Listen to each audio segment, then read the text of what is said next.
Salut les amis, bienvenue dans cette actualité sur le Real Madrid et de FC Barcelone. Ici, on fait des débriefs de match FC Barcelone et Real Madrid sans plus entendre, c'est parti.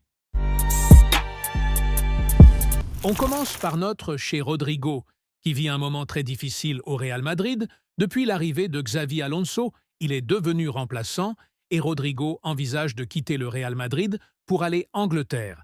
Et le Real Madrid exige un achat par un prêt. Donc, ce que veut dire que le Real Madrid voulait se débarrasser de Rodrigo. Alors, il n'a que 24 ans, il peut apporter beaucoup de choses, et c'est le Chelsea qui déjà positionné. Gonzalo Garcia a gagné 2 prix pour la saison dernière, et vous allez me demander, mais c'est quoi ces 2 prix-là? Eh bien, il a été élu joueur de la saison en Primera Fédération et également le meilleur buteur de la compétition. Tout en battant le record de buts de l'histoire de la Prières Fédération. Avec tout ça, il reste au banc avec Alonso, alors qu'il a montré à plusieurs reprises qu'il a sa place au Real Madrid. On enchaîne avec une autre tension aux côtés de Real Madrid. La même, c'est encore plus pire. On va même d'abord parler du conflit qu'il y a entre Alonso et Vinicius lors du Classico. Là, on dit le Real Madrid considère comme prioritaire la prolongation de Vinicius. Le club estime que Xabi Alonso gérait mal la saison du Brésilien et se montrait injuste envers lui. Et un journaliste en question qui nous confie cette information l'a dit en plus de ça. Et si vous voulez prolonger Vinicius, vous ne pouvez pas le laisser sur blanc en espérant le prolonger. Je suis totalement d'accord. Comment tu veux prolonger Vinicius en laissant sur le banc? Dans ces derniers temps, il est chaud sur le terrain. Tu n'as qu'à le voir. Lorsqu'il joueur contre le Barça, et plus tu le nerveux en le faisant sortir. Donc il revoit ça. Le Real dit oui à l'OL. Depuis plusieurs semaines, les dirigeants lyonnais s'activent pour accueillir, à partir de janvier, l'attaquant du Real Madrid dans le cadre d'un prêt sur la seconde partie de la saison.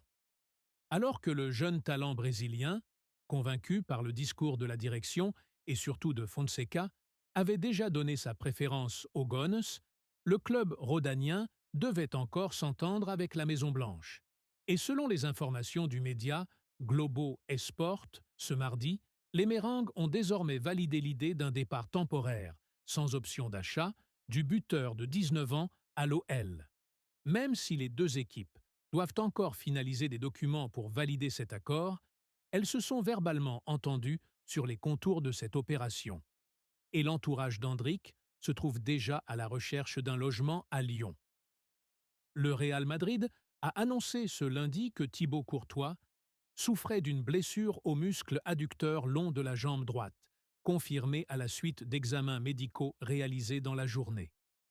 Le club mérengue a précisé que l'état du gardien belge serait réévalué dans les prochains jours afin de déterminer la durée exacte de son indisponibilité, alors que les médias madrilènes évoquent une absence de 2 semaines.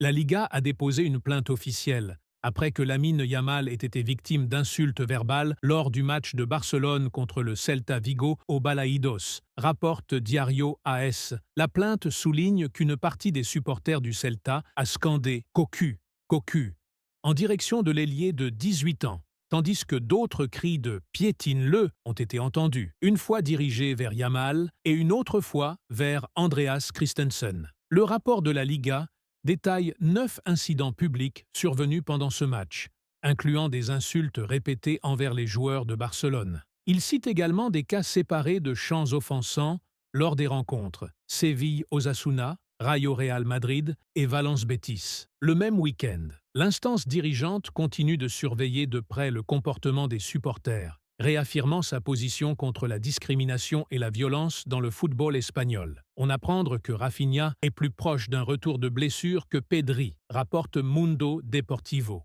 L'ailier brésilien s'entraîne déjà sur le terrain et pourrait même rejoindre certains de ses coéquipiers à l'entraînement avant la fin de la trêve internationale de novembre. En revanche, Pedri n'a toujours pas repris la course et continue de souffrir de problèmes musculaires. En l'absence de Pedri pour le match contre l'Athletic Club, l'entraîneur du FC Barcelone, Hansi Flick, pourrait avoir un vrai casse-tête de sélection, d'autant plus que Marc Casado est également incertain. Peut-être qu'Andreas Christensen devra évoluer au milieu de terrain. Depuis, Il est de retour. Johan Garcia arbore une nouvelle coupe de cheveux époustouflante avant son retour tant attendu au FC Barcelone. Le gardien du FC Barcelone, Johan Garcia, apprécie le défi que représente le système défensif haut et agressif, mis en place par Hansi Flick, tout en reconnaissant qu'il s'agit d'une stratégie risquée. C'est un style de jeu différent de celui auquel j'étais habitué, mais dès le premier jour,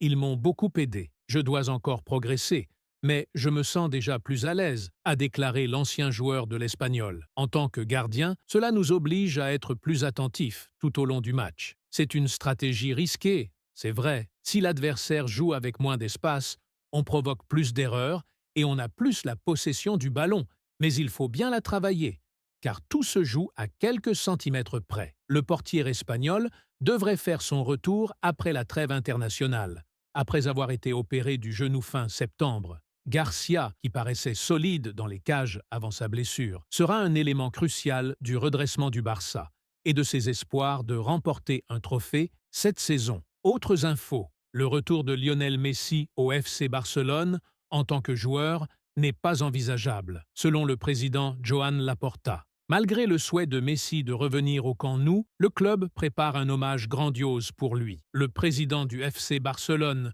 Joan Laporta, a estimé mercredi que spéculer sur un potentiel retour de la légende blaugrana Lionel Messi comme joueur n'était pas réaliste. Dans une interview à Catalunya Radio, Laporta, interrogé sur le message énigmatique de Messi après sa visite improvisée au Camp Nou, a répété qu'il souhaitait organiser un hommage au génie argentin, mais que les supporters barcelonais ne devaient pas espérer en vain le retour de leur idole. Les choses ne se sont pas terminées comme on l'aurait souhaité.